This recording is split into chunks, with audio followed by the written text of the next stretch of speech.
सभी को प्रभात का नमस्कार। फिजिक्स वेदा में आप सबका स्वागत है।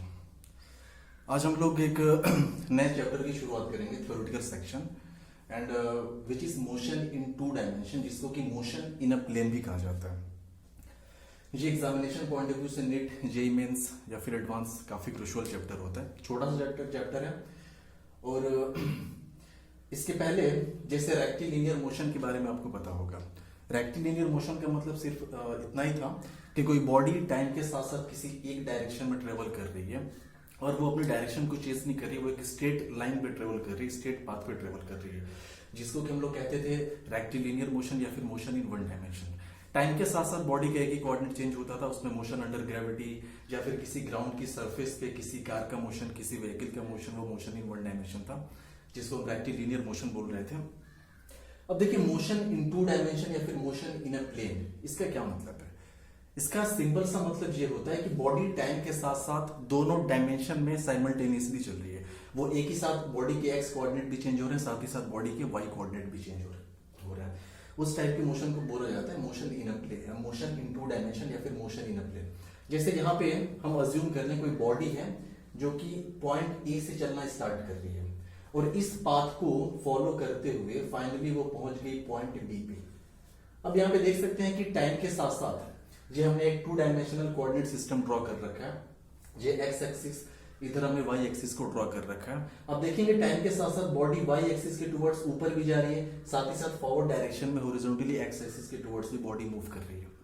तो इस टाइप के मोशन को बोला जाएगा मोशन इन अ प्लेन या फिर मोशन इन टू डायमेंशन। चलिए हम अज्यूम कर लें कि इस पॉइंट पे, यहाँ पे बॉडी का जो एक्स कोऑर्डिनेट था, लेट्स से हमने मान लिया एक्स ए, बॉडी हॉरिजॉन्टल डायरेक्शन में मूव करते करते फाइनली पहुंच गई पॉइंट बी पे, और यहाँ पे जो एक्स कोऑर्डिनेट है बॉडी का, उसको हमने मान लिया x b. Y coordinate point A पे, ये बॉडी का हमने मान लिया वाई ए, और जब बॉडी फाइनली पॉइंट बी पे पहुंची है उस टाइम पे हमने मान लिया जो वाई कोऑर्डिनेट बॉडी का है वो है वाई बी। तो आप देख सकते हैं पहले जो कोऑर्डिनेट्स थे बॉडी के वो एक्स ए एंड वाई ए थे, फाइनल कोऑर्डिनेट जो है बॉडी बी के वो एक्स बी और वाई बी हो चुके हैं। दोनों कोऑर्डिनेट चेंज हुए टाइम के साथ साथ, यानी ये मोशन इन टू डायमेंशन है। अब देखिए, बॉडी हॉरिजॉन्टल डायरेक्शन में मूव कर रही है, यानी कोई ना कोई वेलोसिटी होगी, कोई ना कोई स्पीड होगी जो इस बॉडी को एक्स डायरेक्शन में हॉरिजॉन्टली मूव करा के पॉइंट ए से पॉइंट बी तक लाई होगी। बॉडी जो कि वाई एक्सिस के टुवर्ड्स भी मूव कर रही है, पहले बॉडी मैक्सिमम तक जाती है, मैक्सिमम से फिर बॉडी रिटर्न होके फाइनली यहाँ पॉइंट बी तक पहुंची। वाई एक्सिस के टुवर्ड्स भी इसका मोशन हो रहा है, यानी कोई ना कोई वेलोसिटी का ऐसा कंपोनेंट होगा जो बॉडी को वाई एक्सिस के टुवर्ड्स भी मूव करा रहा होगा। अब हम कुछ देर के लिए अज्यूम कर रहे हैं, हमने बॉडी की एक रैंडम पोजीशन अज्यूम कर ली। यहाँ पे हमने मान लिया कि टाइम टी पे जो बॉडी के एक्स और वाई कोऑर्डिनेट्स है, ये एक्स और ये वाई, इसके कोऑर्डिनेट्स हमने दे रखे हैं बॉडी के। Let us suppose at time t the coordinates of the particle, या फिर बॉडी जो कि मोशन इन टू डायमेंशन की कंडीशन में, उसके कोऑर्डिनेट्स एक्स वाई हैं। अब यहाँ पे जो वेलोसिटी होगा वो जस्ट इसके टेंजेंशियली होगा, ये टेंजेंशियल डायरेक्शन में इसका वेलोसिटी वेक्टर हो गया। अब इस वेलोसिटी वेक्टर के दो कंपोनेंट रहे होंगे, एक कंपोनेंट वो जो एक्स एक्सिस के टुवर्ड्स बॉडी के मोशन के लिए रेस्पॉन्सिबल है, दूसरा वो जो वाई एक्सिस के टुवर्ड्स बॉडी के मोशन के लिए रेस्पॉन्सिबल है। तो अगर हम अज्यूम कर लें कि ये जो वेलोसिटी वेक्टर है ये हॉरिजॉन्टल के साथ थीटा डिग्री के एंगल पे है, तो इसके दो कंपोनेंट, हम इस वेलोसिटी को दो म्यूचुअली परपेंडिकुलर कंपोनेंट में इजीली हम रिवॉल्व कर सकते हैं। And the horizontal component will be, ये आपने वेक्टर में पढ़ा होगा, ये आपका हो जाता है v cos ऑफ थीटा, और जो यहां से इसका वर्टिकल कंपोनेंट होगा दिस विल बी, ये आपका हो जाएगा v sin theta.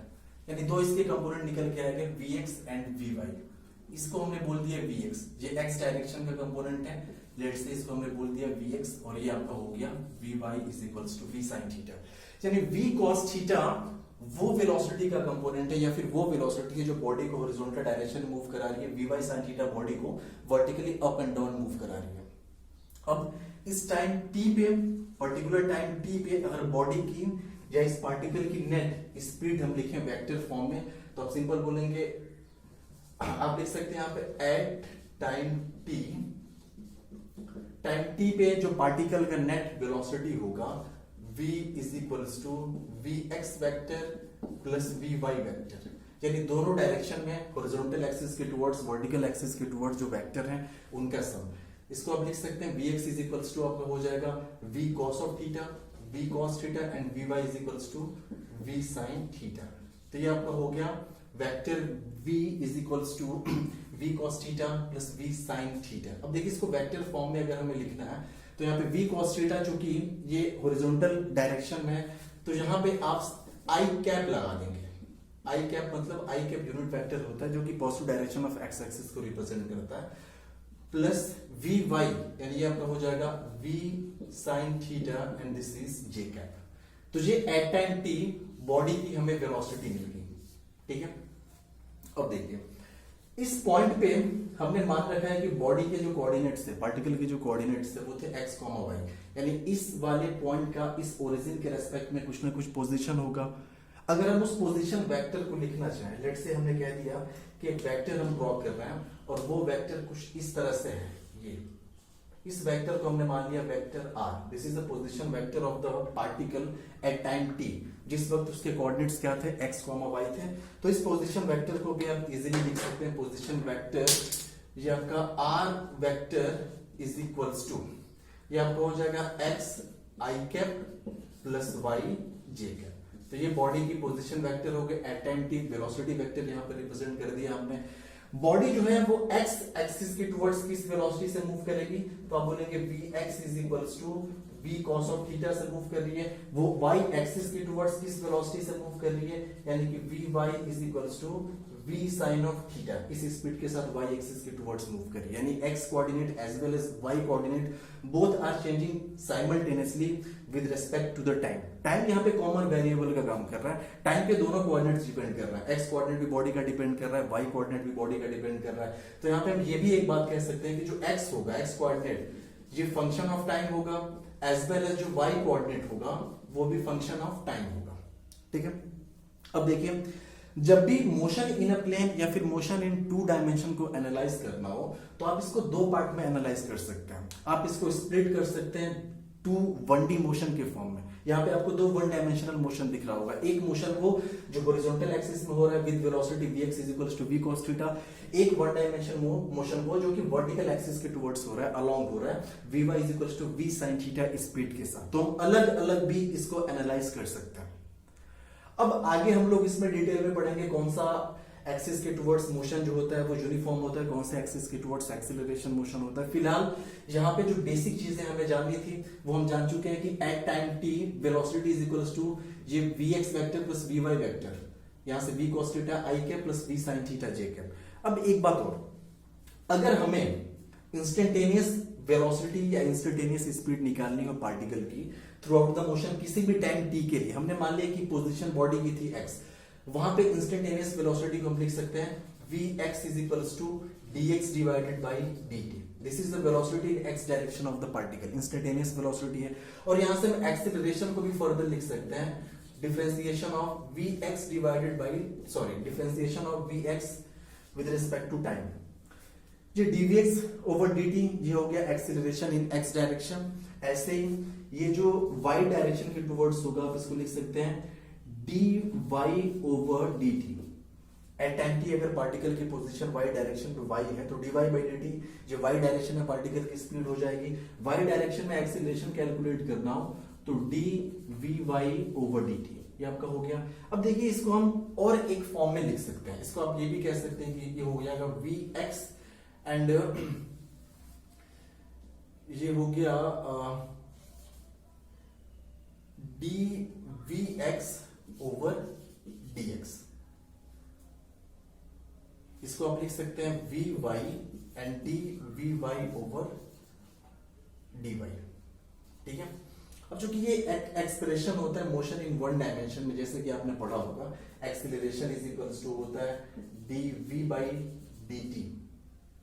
dv by dt हम कहते हैं एक्सीलरेशन को, अगर यहां से हम dx से ऊपर नीचे हम इसको डिवाइड करते हैं, ठीक है, एक dx को हम dt के साथ ले लें तो ये dx ओवर dt आपका हो जाएगा v एंड ये आपका हो गया dv ओवर ये आपका हो गया dx।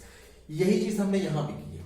ये जो ax है इसको हम लिख सकते हैं vx and differentiation of vx with respect ये हो गया dvx ओवर dx। ऐसे यहाँ पे vy dvy ओवर dy। तो ये बेसिक चीजें हैं जो न्यूमेरिकल में काफी हेल्प करेंगी। अब इसकी हेल्प से कुछ क्वेश्चंस पूछे जा सकते हैं। फिलहाल अभी तक जो हमने ये कॉन्सेप्ट पढ़ा है, चलिए एक एक क्वेश्चंस को हम लोग देखते हैं किस टाइप के क्वेश्चंस पूछे जा सकते हैं। अब देखिए अगला सवाल क्या कह रहा है कि पार्टिकल 2 डायमेंशन मोशन में है और उसका जो पोजीशन वेक्टर है वो दिया हुआ है 2t cube plus 4t I cap plus 3t square plus 7j cap. ये position vector of the particle दिया है जो कि 2 डायमेंशनल मोशन में है। अब पोजीशन वेक्टर के बारे में हमने पढ़ा है कि जो पोजीशन वेक्टर r होता है वो होता है x i cap plus y j cap. x मतलब वो x एक्सिस के टुवर्ड्स कितनी यूनिट की डिस्टेंस पे और ये y मतलब y एक्सिस के टुवर्ड्स कितनी यूनिट की डिस्टेंस पे। अगर इसको हम कंपेयर करें तो आप इजीली यहां से बोल सकते हैं कि x is equals to 2t cube plus 4t and y is equals to कितना निकल के आ गया, y is equals to 3t square plus 7, 3t square plus 7। जी v x हमें मिल गया x कोऑर्डिनेट पार्टिकल का y कोऑर्डिनेट मिल गया एट टाइम t। तो यहां से एट टाइम t उसके वेलोसिटी के x कंपोनेंट को भी हम कैलकुलेट कर सकते हैं। तो ये vx इज इक्वल्स टू हो जाएगा dx ओवर dt। डिफरेंशिएट करेंगे इस पूरे टर्म्स को, ये हो जाएगा 2 3 जा 6t स्क्वायर प्लस 4, ये vx आ गया। यहां से अगर हम vy कैलकुलेट करें, इसको डिफरेंशिएट करना पड़ेगा टाइम के रिस्पेक्ट में, 3 2 जा 6t, ये निकल के आ गया। अब इसको फर्दर हम डिफरेंशिएट करें वेलोसिटी के x कंपोनेंट को टाइम के रिस्पेक्ट में, तो हमें एक्सीलरेशन पता चल जाएगा। तो यहां से हम लिख सकते हैं ax इज इक्वल्स टू, इसको डिफरेंशिएट करें, डिफरेंशिएशन ऑफ vx ये विद रिस्पेक्ट टू टाइम, तो ये हो जाएगा 6 2 जा 12t और ऐसे ही ay निकल के आ गया यहाँ पे 6। अब ये vx वेलोसिटी के x कंपोनेंट और वेलोसिटी के y कंपोनेंट हम लोग कैलकुलेट कर चुके हैं। तो वेलोसिटी इज इक्वल्स टू हो जाएगा अंडर रूट ये vx square plus vy square, ये हमने ऑलरेडी फॉर्मूले में पढ़ रखा है। लेकिन vx square plus vy square के पहले हमें ये देखना पड़ेगा हमें टाइम की किस वैल्यू के लिए कैलकुलेट करना है। तो time is equals to 1 second पे हमें कैलकुलेट करना है। तो सबसे पहले time is equals to 1 second पे हम ये कैलकुलेट कर लें vx की वैल्यू कितनी है। तो at t is equals to 1 second ये vx इज इक्वल्स टू हो जाएगा, यहाँ पे t की जगह पे 1 रखें तो 6 प्लस 4 यानी 10। ऐसे यहाँ पे vy अगर कैलकुलेट करें t is equals to 1 second पे तो 6 1 जा 6, ये हो गया vy इज इक्वल्स टू 6।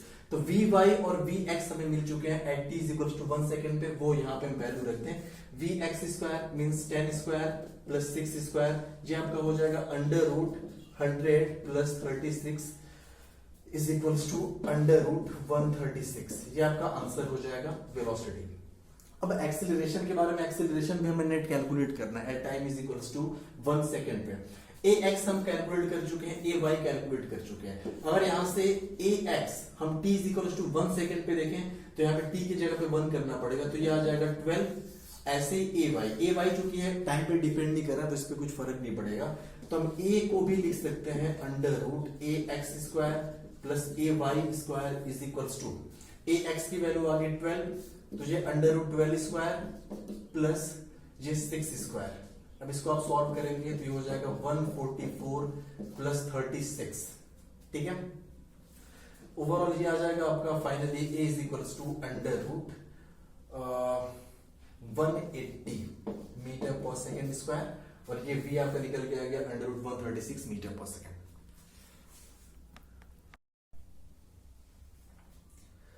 देखिए अगला क्वेश्चन दिया हुआ है कि a particle starts from origin such that its velocity along y direction remains constant at 2 metre per second. यानी पार्टिकल ओरिजिन से स्टार्ट कर रहा है मूव करना, उसके बाद y डायरेक्शन की जो along उसकी वेलोसिटी है वो कांस्टेंट है along y direction and in x direction it is imparted an acceleration which varies with time as ax is equals to 3t plus 2 meter per second square. Find position vector at t is equals to 2 second. ठीक है, अब इसको पहले ध्यान से हम समझते हैं। पहली चीज बोल रखा है कि पार्टिकल जो है अपना मोशन स्टार्ट कर रहा है ओरिजिन से और उसका मोशन इस तरीके से है कि y एक्सिस की डायरेक्शन में उसकी वेलोसिटी हमेशा कांस्टेंट है, that is 2 metre per second. तो चलिए हम ऐसे ही रैंडमली मान लें कि ये कोई कोऑर्डिनेट सिस्टम है, कोई पार्टिकल ऐसे मूव करना शुरू किया इस पाथ के अलोंग और हम ये मान लें कि y एक्सिस के अलोंग जो वेलोसिटी का उसका कंपोनेंट है वो ऑलवेज कांस्टेंट है 2 metre per second. x axis के अलोंग जो उसका एक्सीलरेशन है वो 3t plus 2 है। At time t is equal to 2 second पे बोला है। चलिए हम मान लेते हैं कि ये जो टाइम की वैल्यू है t is equal to 2 second है। इस टाइम पे हमें पोजीशन वेक्टर कैलकुलेट करना है उस पार्टिकल का। तो पोजीशन वेक्टर हम ऑलरेडी पढ़ चुके हैं कि r इज इक्वल टू हम लिखते हैं x i cap plus y j cap. अगर at time t is equal to 2 second हमें यह पता चल जाए कि पार्टिकल x डायरेक्शन में कितना मूव करके गया होगा और y डायरेक्शन में कितना मूव करके गया होगा। अगर x और y कोऑर्डिनेट हम निकाल लें तो हम इजीली पोजीशन वेक्टर को कैलकुलेट कर सकते हैं। ठीक है, अब चलिए एक एक करके हम लोग x और y कोऑर्डिनेट पार्टिकल के कैलकुलेट करते हैं। अब देखिए ध्यान से, ये जो गिवन है अलोंग y डायरेक्शन, इसकी जो स्पीड है वो कांस्टेंट है 2 मीटर पर सेकेंड। यानी हम लिख सकते हैं कि जो u y की जो वैल्यू है वो है 2 मीटर पर सेकेंड और ये कांस्टेंट है। तो बताइए 2 मीटर पर सेकेंड से ये इस डायरेक्शन में मूव कर रहा है u y is equal to 2 metre per second के साथ। तो t is equal to 2 second 2 second बाद ये कितना ऊपर गया होगा, ये हम कैलकुलेट कर सकते हैं इजीली। चलिए इसके जो कोऑर्डिनेट हम मान लेते हैं x, y। तो t is equal to 2 second के बाद ये जो y एक्सिस के टुवर्ड्स इसने डिस्टेंस कवर किया होगा स्मॉल y, आप लिख सकते हैं कि यहाँ से स्मॉल y को हम कैलकुलेट कर लेंगे। ये हो जाएगा y एक्सिस के along speed multiplied by time, क्योंकि इधर का जो मोशन है वो एक्सेलरेटेड मोशन नहीं है, यूनिफॉर्म मोशन है। एक कांस्टेंट स्पीड के साथ वो वर्टिकली मूव कर रहा है y एक्सिस के टुवर्ड्स, जो कि क्वेश्चन में ऑलरेडी गिवन है 2 मीटर पर सेकेंड। तो डिस्टेंस ये y इज इक्वल टू लिख सकते हैं speed 2 metre per second multiplied by time, तो हो जाएगा 2 इंटू 2 इज इक्वल टू 4। यानी y कोऑर्डिनेट हमने कैलकुलेट कर लिया, पार्टिकल का कितना है 4। अब हमें x कोऑर्डिनेट कैलकुलेट करना है, t is equal to 2 second पे x कोऑर्डिनेट होगा कितना। अब देखिए हमें एक रिलेशन गिवन है, हमें सिर्फ उसने ये बता रखा है कि इस डायरेक्शन में एक एक्सेलरेशन इम्पार्ट है और वो एक्सेलरेशन है 3t + 2, और इस एक्सेलरेशन की वजह से जो पार्टिकल की x डायरेक्शन के अलोंग वेलोसिटी होगी वो इंक्रीज होती जाएगी। आप यहां से देख भी सकते हैं कि t की वैल्यू हम बढ़ाते जाएं, एक्सेलरेशन की वैल्यू बढ़ जाएगी, मतलब स्पीड बढ़ाना शुरू हो जाएगा x एक्सिस के टुवर्ड जैसे जैसे आगे आते चले जाए। तो आप यहां पे लिख सकते हैं कि गिवन है कि ax is equal to 3t + 2। ax को हम लिख सकते हैं dvx ओवर dt, इसको आप ये भी लिख सकते हैं dvx over dt is equal to 3t + 2। dt को हम इधर कर लें, वेरिएबल्स हम सेपरेट कर ले रहे हैं, जो टाइम के वेरिएबल है इधर कर लें टाइम के फंक्शन के साथ। तो ये हो जाएगा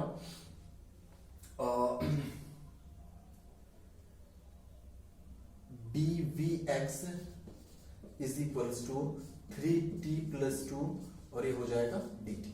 अब दोनों तरफ हम इसको इंटीग्रेट कर दें पार्शियली। अब पार्टिकल ने अपना मोशन है जो ओरिजिन से स्टार्ट किया था, यानी टाइम की वैल्यू जब 0 थी तो जो x कंपोनेंट था वेलोसिटी का वो था 0। चलिए हम मान लेते हैं कि टाइम t पे जो x कंपोनेंट है वेलोसिटी का वो कितना हो गया, vx हो गया।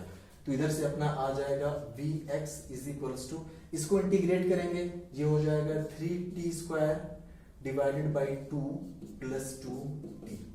इसको इंटीग्रेट करने पे इतना निकल के आएगा। तो एक चीज हम कैलकुलेट कर चुके हैं यहाँ पे, और कि जो वेलोसिटी का x कंपोनेंट है और टाइम उसके बीच का रिलेशन निकल के आ गया 3t² बाई 2 + 2t। अब देखिए vx हमने कैलकुलेट कर लिया 3t² बाई 2 + 2t। अब हम vx को लिख सकते हैं dx over dt is equal to 3t² by 2 + 2t। अब यहां भी हम वही काम करेंगे, जो टाइम के वेरिएबल्स हैं उनको हम एक साथ रख लें। तो ये dx is equal to 3t² by 2 + 2t और ये हो गया dt। यहां पे हम वही काम कर रहे हैं, इंटीग्रेट कर दिया हमने दोनों को अलग अलग। t इज इक्वल टू 0 पे जो पार्टिकल था वो अब देखिए इसको इंटीग्रेट किया जाए, इधर इंटीग्रेट होने के बाद मिला x इज इक्वल टू, ये फंक्शन राइट हैंड साइड के जब टाइम के रेस्पेक्ट में इंटीग्रेट होगा तो ये हो जाएगा 3/2 and t³ by 3 + 2t² by 2। ये 3 कैंसिल आउट हो गया, 2 से 2 कैंसिल आउट हो गया। तो x इज इक्वल टू हमें मिल चुका है t³ बाई 2 + t²। अब देखिए टाइम और x coordinate of the particle के बीच का रिलेशन मिल गया t³ बाई 2 + t²। अब हमें x कोऑर्डिनेट वो वाला चाहिए time t is equal to 2 second पे। तो at t is equal to 2 second t is equal to 2 second, यहाँ पे टाइम की वैल्यू हम 2 सेकेंड करते हैं, तो x इज इक्वल टू मिल जाएगा 2 टू जा 4 टू जा 8/2 प्लस 2 स्क्वायर, तो ये हो जाएगा 4 प्लस 4 इज इक्वल टू 8। अब देखिए हमें y कोऑर्डिनेट ये पहले से पता है, t is equal to 2 second पे हो जाएगा 4, x कोऑर्डिनेट हम कैलकुलेट कर चुके हैं, t is equal to 2 second पे 8, तो हम पोजीशन वेक्टर लिख सकते हैं t is equal to 2 second, ये हो जाएगा xi प्लस yj, और x की वैल्यू हमें कितनी पता चल गई 8, तो ये पोजीशन वेक्टर फाइनली हो गया r is equal to 8i cap plus 4j cap, और ये आपका हो जाएगा आंसर। थैंक यू, आपको समझ में आया होगा।